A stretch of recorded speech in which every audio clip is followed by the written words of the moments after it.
Hello friend, જય દ્વારકાધીશ, રાધે રાધે। આજે ટિફિનમાં છે વાલોરનું શાક, દાળ ભાત અને રોટલી। તેના માટે મેં અહીંયા વાલોર લઈ લીધી છે અને ફોલી લીધી છે અને હવે ધોઈને મેં સાફ કરી લીધી છે અને અલગ જ રીતે વઘાર્યા વગરનું શાક આપણે આ બનાવવાનું છે, એટલે ટેસ્ટ બહુ સરસ આવશે। અહીંયા મેં કુકર લઈ લીધું છે, તેમાં આપણે વાલોર ઉમેરી દેવાની છે અને કાસા મસાલા બધા આમાં કરવાના છે। અને તમે કોઈ દિવસ આવી રીતે કાસા મસાલાનું શાક ન કર્યું હોય તો તમે એકવાર બનાવજો, અલગ જ સ્વાદ આવશે અને રોટલા સાથે તો બહુ સરસ લાગશે। અહીંયા મેં બધી વાલોર કુકરમાં લઈ લીધી છે અને 4 થી 5 પાવડ આપણે તેલ ઉમેરી દેવાનું છે। તેલનું માપ થોડુંક વધારે લેવાનું છે, સળિયાતું તેલ લેવાનું છે। અને હવે આપણે મસાલા કરવાના છે। થોડીક અડધી ચમચી હળદર અને 2 ચમચી ધાણા જીરું ઉમેરશું, થોડીક હિંગ ઉમેરશું અને 2 થી 3 ચમચી મરચું ઉમેરશું। તમે તીખું ખાતા હોય એ પ્રમાણે તમારે લેવાનું, પણ આમાં મસાલા થોડાક સળિયાતા કરવાના અને સ્વાદ પ્રમાણે મીઠું ઉમેરી દઈશું। 1 ચમચી આપણે અજમા ઉમેરશું, અજમાથી બહુ સરસ સ્વાદ આવશે। અને હવે ગેસ શરૂ કરી દઈશું અને 1 ટમેટું ઉમેરશું અને અહીંયા મેં લીલું લસણ લીધું છે। અત્યારે શિયાળો શરૂ છે એટલે માર્કેટમાં લીલું લસણ બહુ સરસ મળે, તમે એકવાર આવી રીતે લીલું લસણ ઉમેરીને શાક બનાવજો, બહુ સ્વાદ સરસ આવશે। અને હવે બધા મસાલા આપણે મિક્સ કરી લેવાના છે અને બધા મસાલાને આપણે થોડીક વાર માટે કકડવા દેવાના છે। અને આમાં તમને જો ગળપણ ભાવતું હોય તો તમે સેજ ખાંડ ઉમેરી શકો। અને અહીંયા શાક આપણું કકડી ગયું છે, બધા મસાલા સરસ સતળાઈ ગયા છે અને હવે આપણે થોડુંક પાણી ઉમેરી દઈશું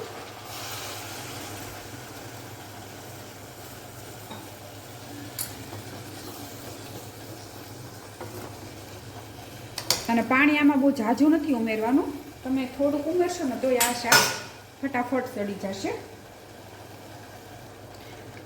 અને ઢાંકણ ઢાંકીને 2 થી 3 સીટી થવા દઈશું અને શાક સડે ત્યાં સુધીમાં દાળ અને ભાત મૂકી દઈશું અને રોટલીનો લોટ બાંધી દઈશું। અને અહીં આપણું શાક સડી ગયું છે, મેં જોઈ જોઈશું, જો તમે સરસ બન્યું છે અને ઉપરથી આપણે કોથમીર ઉમેરી દેવાની છે।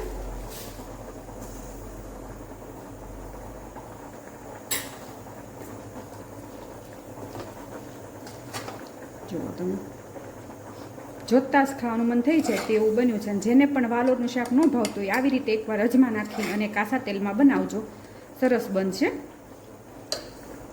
અને અહીંયા આપણું શાક તૈયાર છે। હવે દાળ વઘારી લઈશું અને ભાત તો મૂકી દીધા છે મેં, અને હવે રોટલી બનાવી લઈશું। અને અહીંયા દાળ પણ બફાઈ ગઈ છે, તેમાં મરચાં, ટમેટાં અને આદું મેં સુધારી લીધું છે ને ઉમેરી દઈશું, થોડીક હળદર,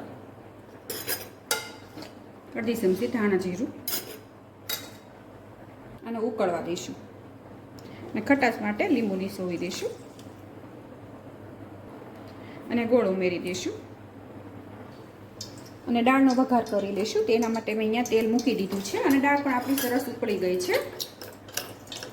થોડીક હિંગ ઉમેરશું અને રાઈ જીરું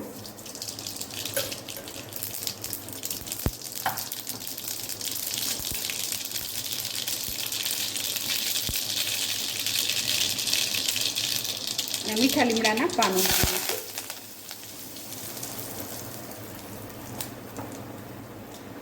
અને રાઈ જીરું આપણું તતડી ગયું છે। અહીંયા મેં લાલ મરચું લીધું છે તે ઉમેરી દઈશું અને દાળ તો હવે રોજ તમે વઘારીને બતાવું છું અને ટિફિનમાં આપણું શાક અલગ અલગ હશે।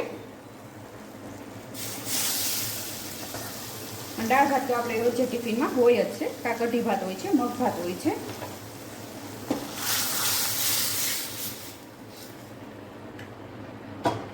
અને અહીંયા દાળનો વઘાર થઈ ગયો છે અને અહીંયા દાળ સરસ ઉકળી ગઈ છે અને ગેસ મેં બંધ કરી દીધો છે। ઉપરથી ગરમ મસાલો ઉમેરી દઈશું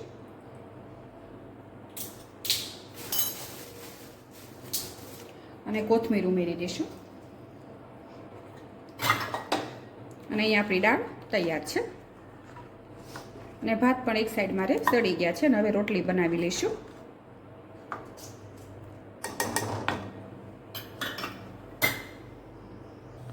અને અહીંયા આપણી ટિફિનની રેસીપી તૈયાર છે. તમે જોઈ શકો છો આ ભાત બનાવી લીધા છે અને અહીંયા શાક છે અને અહીંયા દાળ